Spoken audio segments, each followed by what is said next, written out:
how can we equip them to share their faith? Some of the characteristics you learn about them, it's a lot of them don't have interest in just want to have the thing that will be the heart.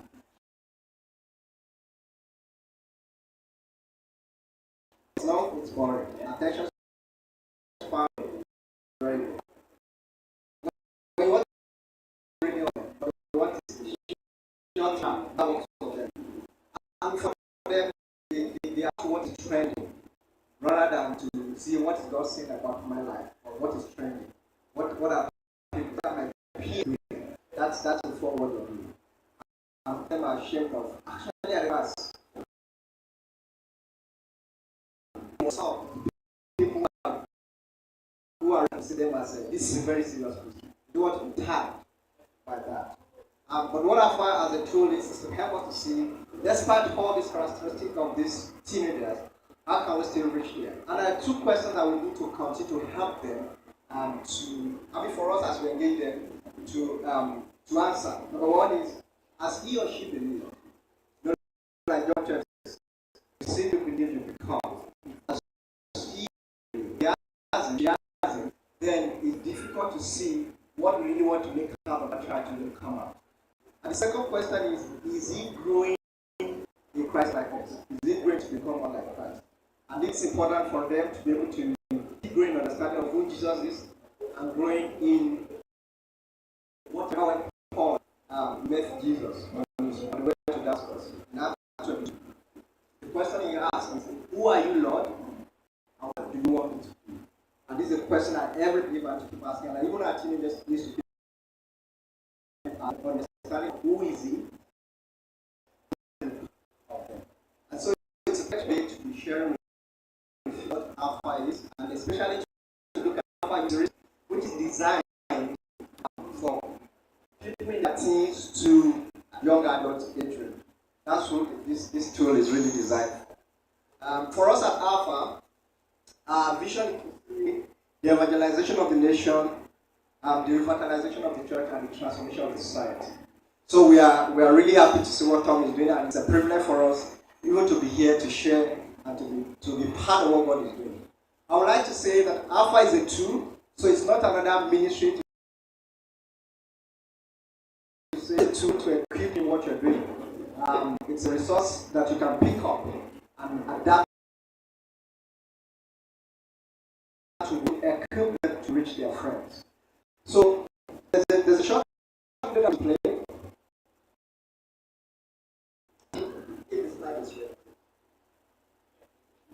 Okay, there's a video in that slide, the first one, after the Alpha Youth, what is Alpha Youth series. There's a slide, that's a video, it gives us an overview of what Alpha is about, the youth series is about, and then I'll take some time to just break it down for us, and we can ask our questions.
9 weeks, and it is designed to engage people in a conversation on life, on faith, and on God.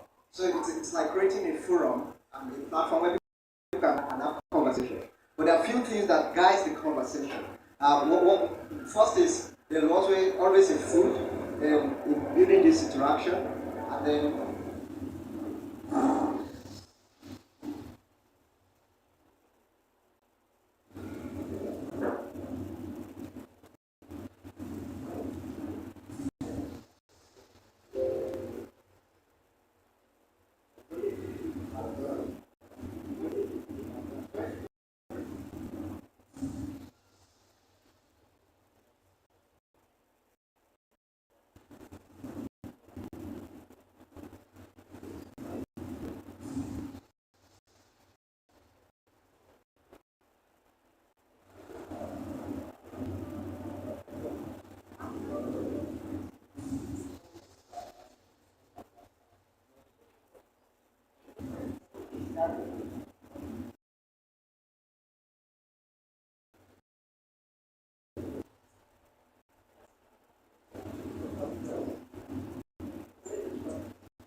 for the Tech challenge.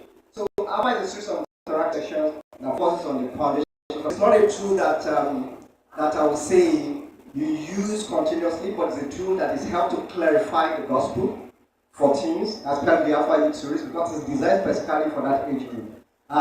The different expression of the Alpha course and the Alpha Youth series is designed specifically for the teens, and then they can freely bring their friends, they come together, they have interactions, they watch a video, and then they have conversations that are deep. And after that, they come back again and they keep that one going for the next. And the whole idea is that as they come to interact in an open and honest way, they'll be able to know one, where are these people? And then number two, how can we journey with them till they come to have clarity of who Jesus is? And it's primarily designed for evangelism to help people around who Jesus is. And some of the topics that we'll look at, the first part is centered on who is. We'll start with one introduction talk, we call it the Devil and Disease. And the whole idea is to help people who are Christian to begin to think, help people come back, do homework, do assignments, eat, and everything. Or that will help you more. God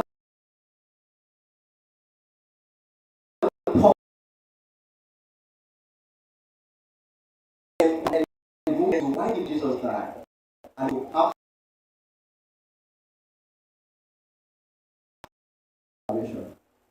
can I be so sure that I'm a child of God? So it helps them to begin to see what the scriptures say about this.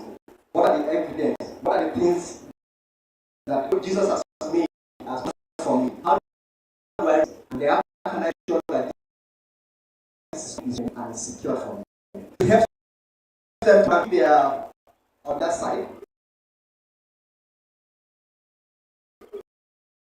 Or you wake up today, you finish my story. I remember I was in a program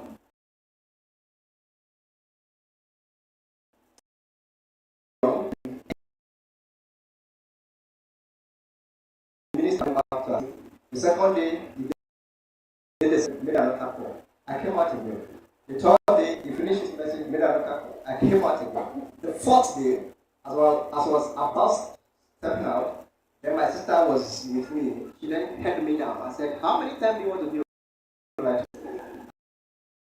And then because I was wondering why she's stopping me, as in I need to write a question. So you just come, you see, accept you, and that's all. Doesn't make any sense to me. And I know a lot of young people. I also be working with teenagers. I know they struggle to know, is this holy? So how can I be so sure that this is guaranteed? And even when I find myself in a situation where I've done something wrong, has God turned me away, or am I still a child of God? So it's something that even for adults, something we struggle with. Sure that this is settled for them. And then that is the first of the topics is communion with God. Number one is prayer. Why and how do I pray? And then why and how do I read the Bible? And then how does God guide us? And after the communion with God, we move to the next topics, which is called the Holy Spirit Stay Away.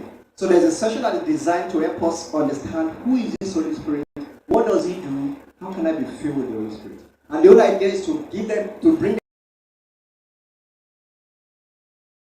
them to, work our salvation fully completed. He left us with the Holy Spirit to continue to guide us in the journey going forward. So right as they're coming into faith, they are understanding the role of the Holy Spirit in their spiritual journey, and they begin to build that cultivate that relationship with him. So that time especially for them to look at the topics on the Holy Spirit, and then a time of having them praying for the infilling of the Holy Spirit. And this is a time also that we expose and talk to them about the giftings of the Holy Spirit, so that there's a desire in their heart to want to serve, to want to possess this gift and use it to serve the kingdom. And then after they finish the Holy Spirit day away, then there's a topic called how can I make the most of the rest of my life? Sometimes people take it with the Holy Spirit day away, but sometimes they take it after the Holy Spirit day away. And this topic is focusing on consecration. Now that I'm a believer, how do I live each day to honor God? It's centered on Romans 12:1 and 2. How do I live each day to honor God? And he helps them to see the parts of the body. How do you offer it to honor God? Your life, your time, how do you offer it to honor God? So that's what is focusing on. And the last part of it is how can I resist evil? You know, how do I deal with temptation? How do I resist it? What are the ways, as 1 Corinthians 10:13 says, what are the ways of escape God has prepared for me to be able to live victorious Christian life? And then you look at telling others, witnessing. How can I tell others? Why should I tell others? And how does God heal today? And it will end with the last topic, which is what about the church? What about the church? And if you look at the way the topics are arranged, is to start from no knowledge of, and hence takes you through Jesus, through communion with God, through the Holy Spirit, and hence in it. And the whole idea is to help them see the place of the community in their generation of young people who believe church doesn't really matter. I stay at home on Sunday and join House on the Rock, and if I don't like their message, I can tune into another church online, and then I'm done. They believe they can do their spiritual journey by themselves. Church doesn't count. And also because a lot of narratives around church that is going around, they are really built, their mind is built up against the church. Even for those church. Once they have opportunity outside of the church, they go to boarding house or they go to university. I remember one of my uncles said, he grew up in the victory. So the day he got admission to the university, he told himself, this is not no church. It was with marriage that forced him back to realize into this church to be able to be married. That was what forced him back to start considering. And you see it in his life there. Coming to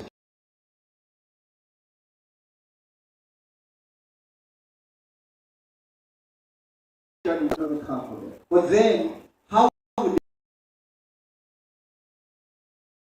they go? Which is what the church a group of people get together for